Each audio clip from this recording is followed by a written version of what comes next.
Hi, there is those who win in Forex trading, and then there's those who lose in Forex trading. What is it? What is the one thing that winners know about Forex trading that losers don't know? Or probably, what is this one thing that winners know and respect that losers probably know and they don't respect, or they don't pay attention? I'm not sure whether you guessed it right, but if you did, then that would be risk management.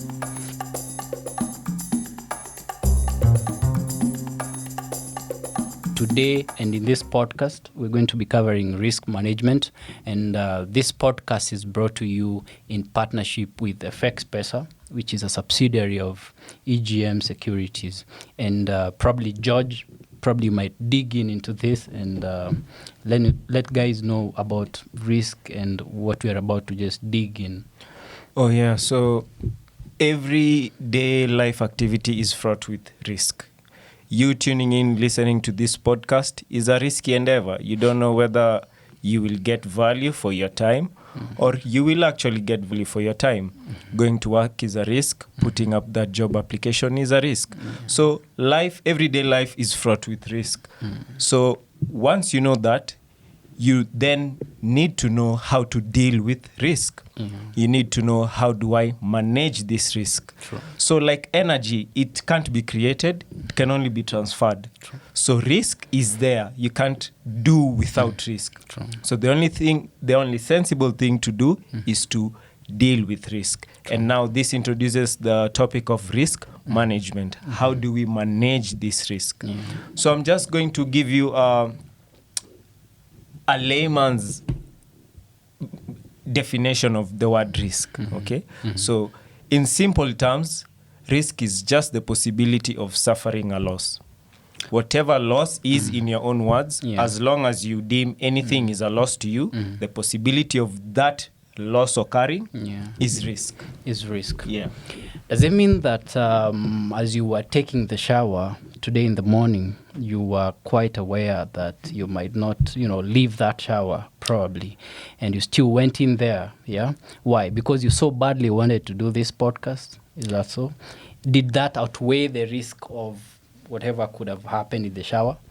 Oh, yes, definitely. If you've been watching 1,000 Ways to Die, you must have seen a couple of guys die in the shower. All right. I'm just going to cut you right there because you're not going to do a movie review in this podcast. Okay. So what is it about Forex trading that really makes risk management a must? The first thing that traders must understand is that trading is about speculation. Trading is based on the statements of if, then. So if this is the signal, if this is the price action setup, then I'm going to pick a trade at this level. And if I'm wrong, I'm willing to accept that I'm wrong. Yeah. And one way that traders accept that they are wrong is by respecting their stop losses. One way that traders accept that they could have been wrong is by establishing a certain percentage of their capital, which they set out to risk in a single trade and which they stick to. Yeah. So that is what we're going to be covering today. And I think we just dig right into it, George. Yeah. Oh, yeah, sure. So the first thing that traders really fail to respect is setting up a maximum exposure, like a percentage of your trading account, a maximum exposure that you're going to be exposing your capital into the market.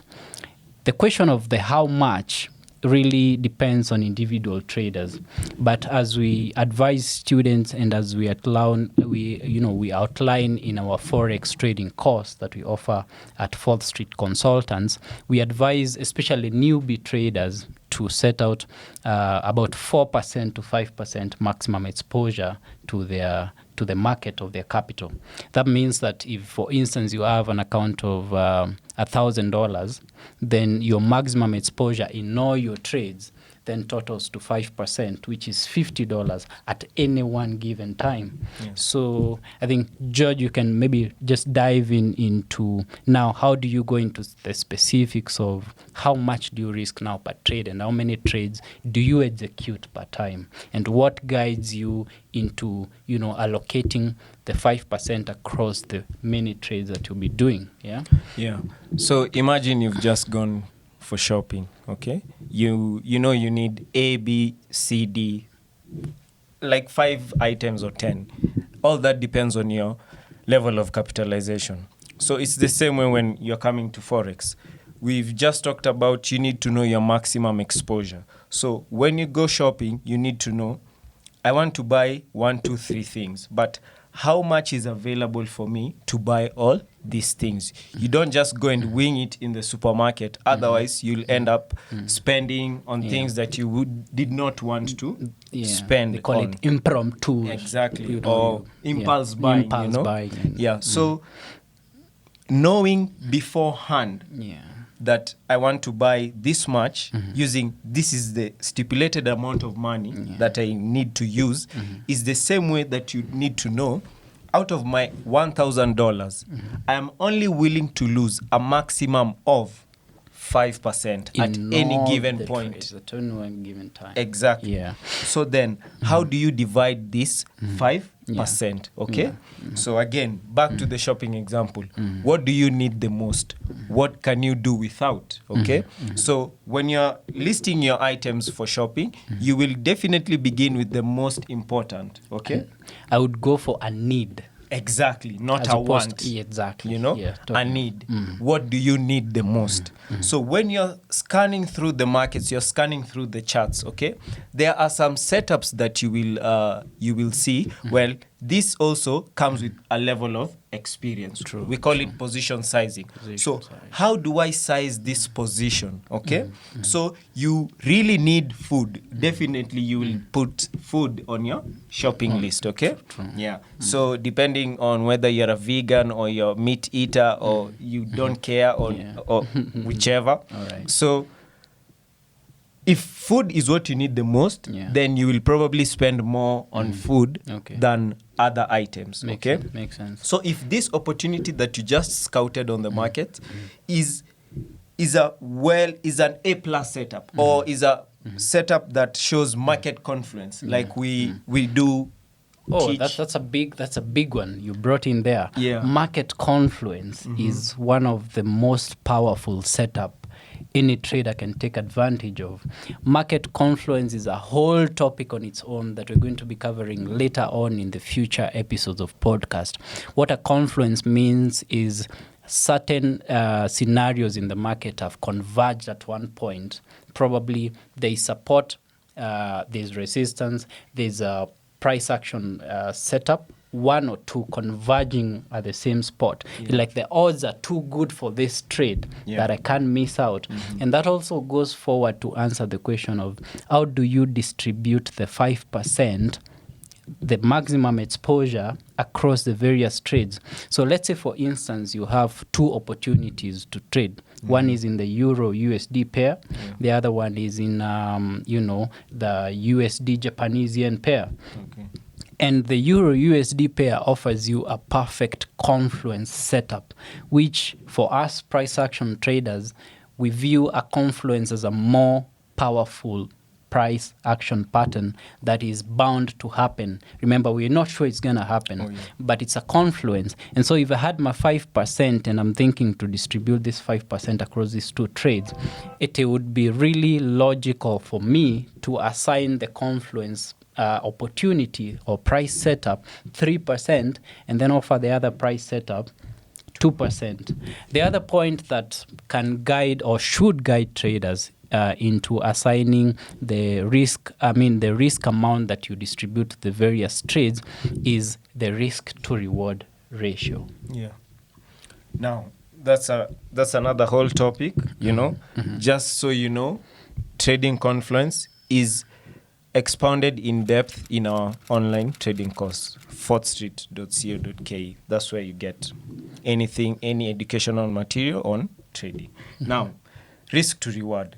So just like it says, what are you risking vis-a-vis your rewards? Okay, what do you stand to lose against what you stand to gain? True, okay, true. So it's a numbers game. It's a numbers game. Yeah, and numbers don't lie. Remember, they never lie. They never lie. Yeah. So risk to reward simply means this is one of the answers to people who ask, how many trades should I take for me to become profitable? Yeah. The answer is what is the nature of the risk to reward of the trades that you take. True. If your trades have a multiple risk to reward, then you do not need to take many trades in order to be net positive. Okay. Yeah. Perhaps we can go forth to expound risk reward. In case you're listening to this podcast, you're locked into the podcast, you don't know so much about trading, you're looking to get into trading. Risks to reward basically means, let's go back to the math. So we have $1,000 account and our risk exposure is 5%, and we assign 2% to one trade out of the 5%. Okay. 2% of $1,000, right? That's $20. Quick math. So what this means when you talk about risks to reward, it means I have located or I have spotted a price setup that gives me a greater reward as compared to the risk. So if I'm risking $20 in this trade, I must have analyzed the trade and seen that this opportunity is bound to give me ×2 or ×3 of my risk amount, which is $20. Yeah. So the only reason I'm taking this trade is because I'm risking $20 to get $40 or $60. Sure. The power of math and compounded profits. And so actually it's very interesting because this is the basic truth. Yeah.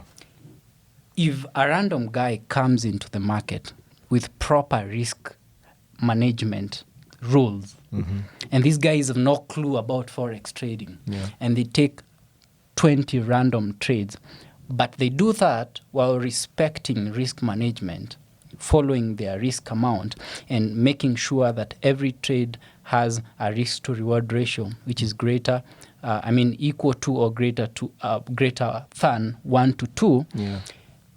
And you as a professional trader, or you claim that you're a trader, and you don't respect risk management, guess what?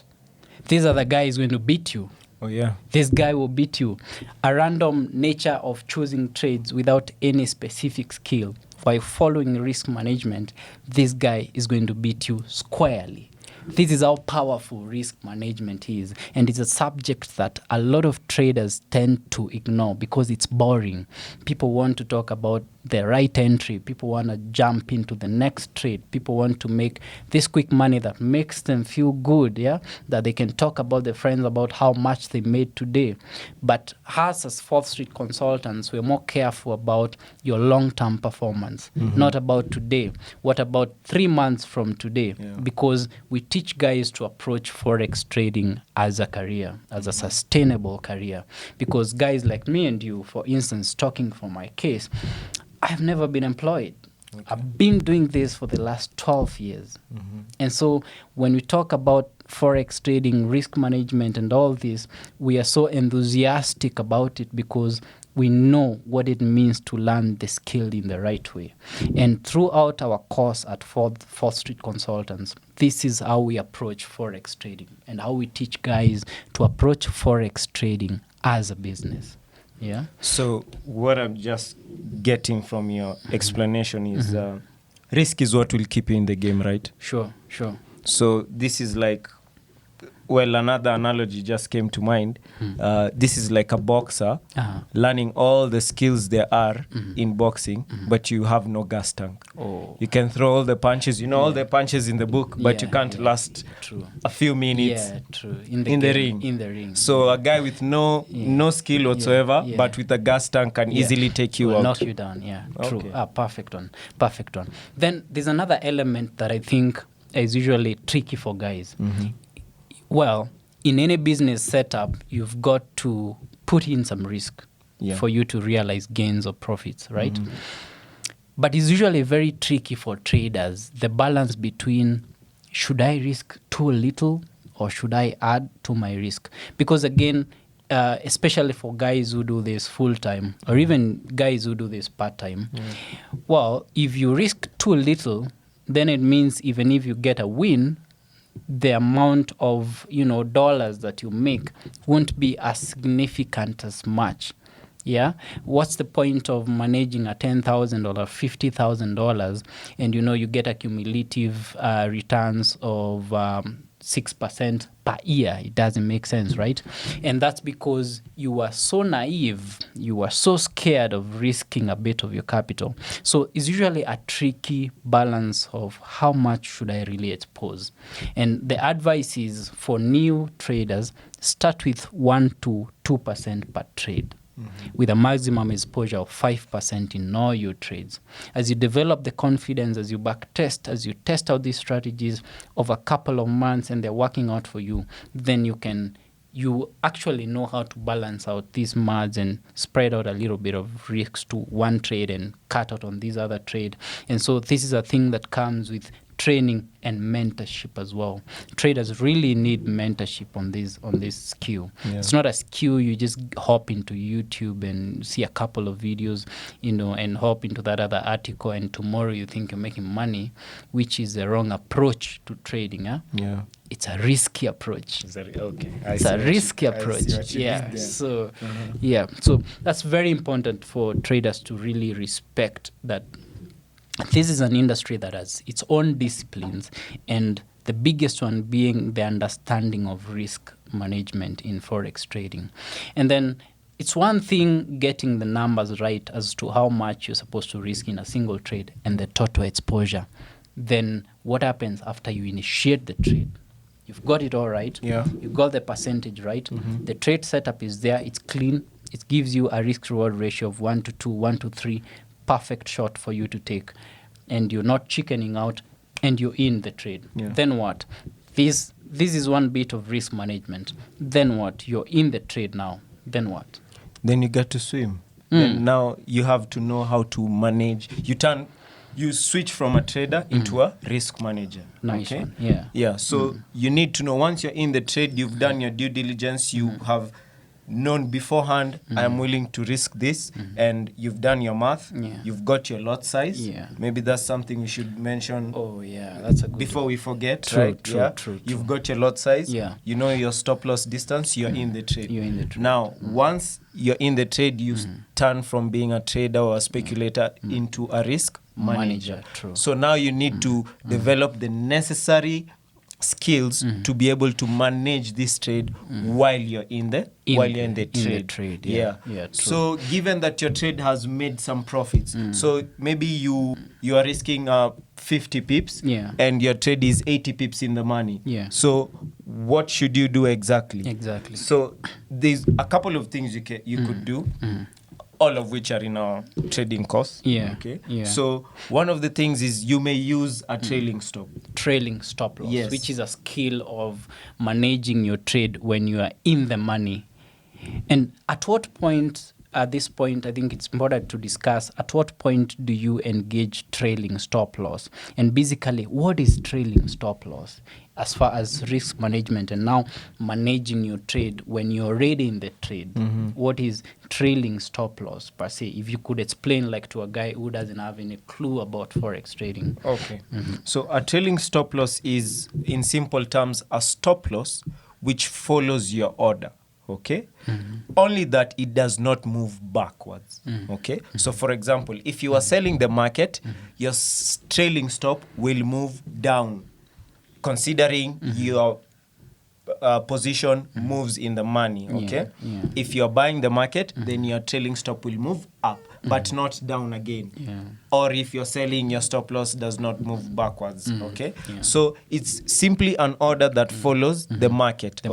If the market moves X pips in your favor, your trailing stop will follow by X pips. It is for you to decide, for you to configure your trailing stop by how much it should follow your order, right? So a trailing stop, well, if you're listening to this podcast and never heard about a trailing stop, you might probably think this is, your saving grace. This is Jesus, Muhammad. Oh, I wow. needed this Wow. to prevent me from gaining further losses. I honestly didn't think of it to that level, but there's a catch. all right, Okay. okay. It takes skill and experience to know at what point should I start trailing, Yeah. and by how much, I want to trail my order with.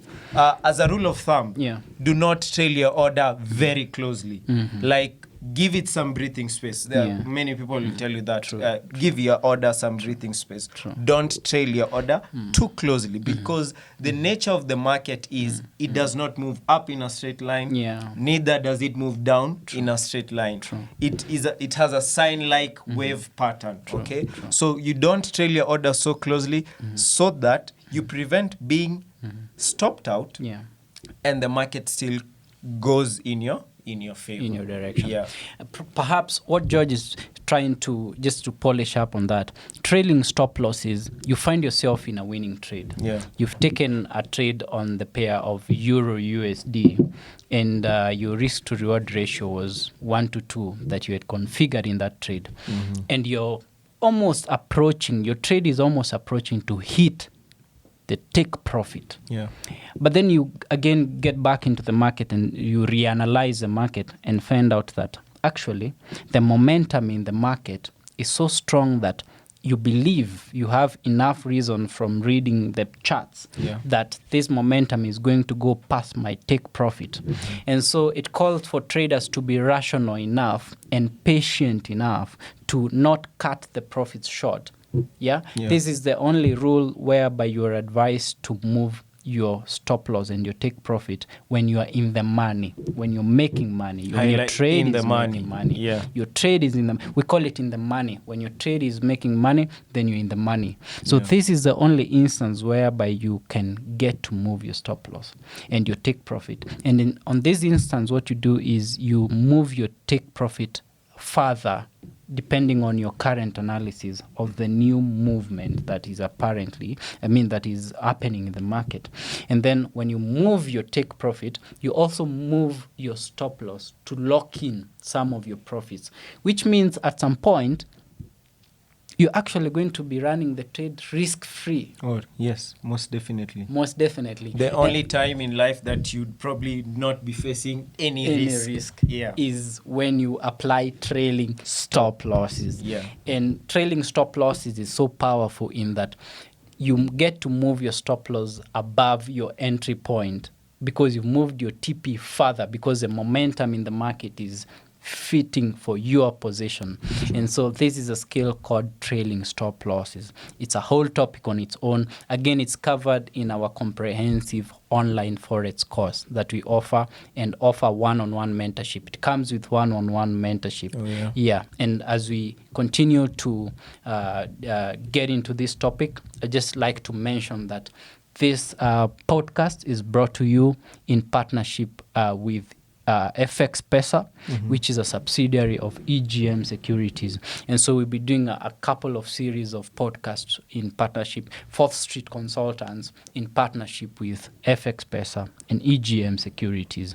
And so this is the first episode of the many episodes that we're going to be doing throughout the year. So you can always follow our social media pages, both for FourthStreet Consultants and as well as EGM Securities, to just get a feel of these discussions. And so we've talked about you are already in the trade. This is the element of risk management whereby you're already in the trade. We've talked about the trade is working out for you. You're applying this skill of trailing stop losses and you're smiling. Your trade is working out for you. And you're probably going to make achieve a risk to reward ratio of probably 1-5. Because remember now, the trade is favorable for you. The original risk to reward probably was 1-2, but the conditions of the market allows you to expand your trade to earn more money. What about the downside? What about the stop loss when the trade is not working for you? This is the part that most trainers and most people don't talk about. So what about when the trade is not working for you? What's the approach? Do you really wait for your stop loss to be hit? Can you apply your experience in reanalyzing the market and exit the trade before actually your stop loss is hit to lower your risk exposure in the market. What about that end? So this is also a very sensitive matter, okay? In that with the right analysis, the right analysis should guide you when to exit your position on a loss, okay? Well, I believe that point is where you should place your stop loss, right? Yeah. However, we are dealing in a very uncertain and dynamic environment. The markets change as often as... Give an example of the real time as we do this recording of this podcast today. This week has been a mayhem. It's been a nightmare in the markets. I saw another trader friend of mine tweeting that I think is gonna change from being a trader to a painter, and he's already getting tips. I got ideas, but I'm not yet convinced because I got mouths to feed. So, but then the idea is, what happens again, George? Sorry to interrupt you. What is it? What's the approach when it's on the downside? You've gone into a trade and things are not quite working for you. And remember, discipline and patience is most essence. You don't want to act in terms of a panic mood. You want to be as rational as possible. And the reason why risk management is so powerful is because if you know that you're risking only 1% of your capital, then you're most likely to be rational because you're comfortable with losing 1%. If you make a spread of 100 trades and you lose 20, that's okay. We can't avoid losses in trading. Same way we can't avoid losses in life. And so the power of risk management is it allows your mind to be clear, clarity of the mind. You won't tense. You won't wake up in the middle of the night to check up your phone. And if you're doing that, you're doing things really wrong, which is very common. If you find yourself sneaking into the markets every second, you can't concentrate, then you're doing something definitely very wrong. So that's the question now. So a trade is making a loss. It's out of the money. What is it? Do you wait until your stop loss is hit? Or do you just cut it out before your total risk amount of the 2% upon which you set the stop loss is hit? So what's the way for this? One of the ways that you can actually become a very successful trader is cutting your losers short and letting your profits run. Okay, sure. It is a very important skill knowing when you're losing. Okay, you need to know when you don't have it anymore. You need to know when the bird has just slipped from your hand. So you may have your stop loss in set. You did everything right, but at this moment in time, maybe you're looking at a very significant level in the market, and a very powerful potential reversal signal has just occurred after you it is there in plain sight. Again, the market never does anything without throwing signs. So the signs are there, clear as day. Then you need to know when to pull the plug. If your stop loss is, sometimes we as human beings and traders in general, we tend to delay the inevitable. It's a common trait with human beings to kind of hold it back and hope. And this really works against you, especially in forex trading, because the market is a respecter of no man. Trade what you can see. Don't trade what you expect. I guess that's the point you're trying to. So as soon as you see the signs are there, I also have to insist you to be able to identify the right signs. You need the right education. You need the right mentorship. You need the right background. So otherwise you will you might see things that you might think you're seeing the signs, but you're seeing things that you probably expect to see. Because if you look for anything in these markets, you will actually find you will find it. If you expect the market to turn, then you will see some reversal signals on your own. Right? Whatever you look for, you will get. Right? Actually, let me give you my real life scenario when I was starting off trading. So from my own experience, and this is something that I'll share real time with guys, in my early years as I was starting trading, I thought I've hacked this thing. I go through this YouTube video and I think, oh, wow, I didn't know about that. I'm going to apply that. Then I try it out. Then I find out these are the article about FX. Then I just bump into another trainer from whatever random place in the world who is showing the life, and I'm like, wow, this is you living the life. I made all the mistakes. I lost tons of hundreds and thousands of dollars. It was so hurtful. Then until when I really acknowledged that I need training, I need mentorship, that's when my whole career just sparked up. It's like you've seen the light and you can't afford to go back there. And then our responsibility as FourthStreet consultant is to not let you get there to what we had to encounter in our early days. And so going back to the topic of losses, I think one of the ways that you can cut down your losses before even your stop losses hit is when a reversal signal clearly happens that disqualifies your earlier judgment, then you can cut it out. That's one of the ways. But I must agree that there are some other times that you might not actually be in a position to cut the position short because the markets have not quite given you the reason. And so in such instances, you can just let the market to work out. But in other instances, and as you couple up experience, then you'll be in a position to cut your losses short before even your stop losses hit. And I just realized that the time has really flown really fast and we need to wind up. And so what we do is we take this discussion to our social media pages, and you can as well visit our website. Then we can interact some more. Then of course you can always reach us out. You can even walk into our offices. Let's have a chat. Let's tell you about our course. Let's share our journey, and then of course now we can get to interact some more. And so on behalf of FXPesa, and which is a subsidiary of EGM, we have to call it a halt at this point. And thank you so much, George. It's been a pleasure. George is a consultant at FourthStreet Consultants. We all work together. So it's been a pleasure. It's been a pleasure to engage with guys. Anytime, sir. Anytime. And just your friend who's about to turn into a painter, call him after this podcast. He needs to tune in. I'll do that. I'll do that. Thanks, man. I will see you in the next episode. Thank you.